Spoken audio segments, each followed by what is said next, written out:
The theme for this market update email is perspective is everything. Because if you go to the media and that's where you get your economic information, you are getting a very warped and usually a very tiny perspective of what is going on and why it's going on and what could happen. Perspective really is everything. And my goal for this market update for today, March 1st, 2023, is to give you the proper perspective so that you can make the best decision for you and your family.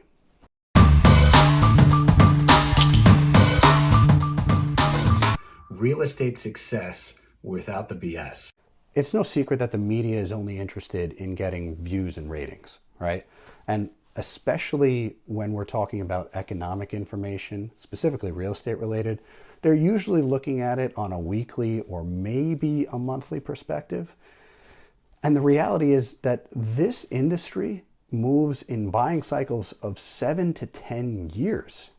So I think it only makes sense that your perspective has to be more long term for making great real estate decisions.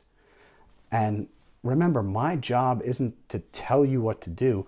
My job is to educate you on the market and also on how the market works so that you can make the smartest and best decision for yourself, right?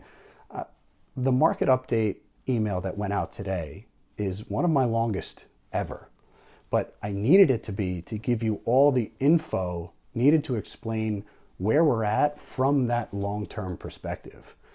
And if you take a look at the slides in my email, you're going to see a few things, but I wanted to emphasize three important ones here.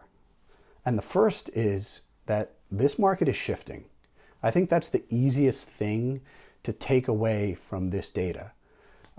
What goes up must come down. What goes down must come up, right? And there are a lot of different personalities out there on TV and social media, and they talk in catchy sound bites, and the spread between their predictions now is larger than ever. So please be careful, because people that sound good can make you look stupid.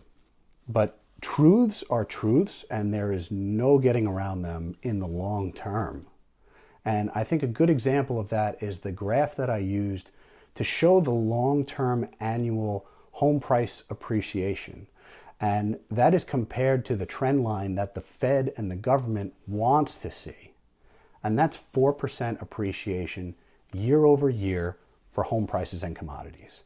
And if you look at that graph, some years prices are above that goal, some years are below, but that trend line is the equilibrium that the Fed and government see as healthy, and it's what they strive for.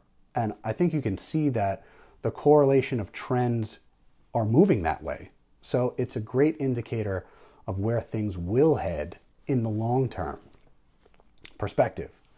And the Fed and the government take action to walk that line, as we're seeing with their Fed rate policy now. And the second thing that I wanted you to see is the effect that inventory has on balancing the market. There's a great graph that I included on inventory. And whenever there was 6 months or less of supply of housing inventory on the market, which also happens to be the definition of a seller's market, we've seen price appreciation. And conversely, on that same graph, whenever we've seen 6 months or more of supply, the definition of a buyer's market, we've seen housing price depreciation. And right now, the national average is 2.7 months of inventory. So we're still well below that 6-month equilibrium. And that's nationally, right? Locally, it's very much more a neighborhood by neighborhood case. So I'd encourage you to reach out to me if you'd like a more in-depth look at that, at any specific locality. It will matter when it comes to strategizing a win for yourself. And that's whether you're buying or selling. And the third perspective that I want to give you guys is regarding mortgage rates. It's a big driver for buyers and those that are looking to refi. It's also the most talked about stat that I hear people going back and forth about. So here's my no bullshit assessment based on the data and looking at all the trends that we're seeing. The Fed will not lower their rates for at least the next year. That's as far as I can confidently make any financial market prediction.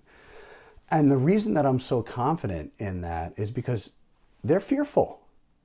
They're fearful that as soon as they do, everyone is going to rush the market again, like they did in 2020, 2021, and early 2022. And then bam, what happens? Prices skyrocket, like they did the last few years. And those housing prices played a big part in inflation. And inflation is the enemy of democracy. They know this. And I think if you take a look at the historical averages that are on that graph, tell me which way you think that will trend. We're nearing the end of this 7 to 10 year cycle. And I think we will be lucky to see rates below 4% again in our lifetime. So God bless anyone that locked in a rate lower than that. But take a look at the rest of the graphs I included. There is some really interesting info in there. And remember, real estate is a long-term game. This dream of flipping your home and upgrading every 2 or 3 years is a fantasy. But it is the most surefire way to build wealth, and generational wealth at that. And maybe more importantly, when you buy a home, you lock in your cost of living.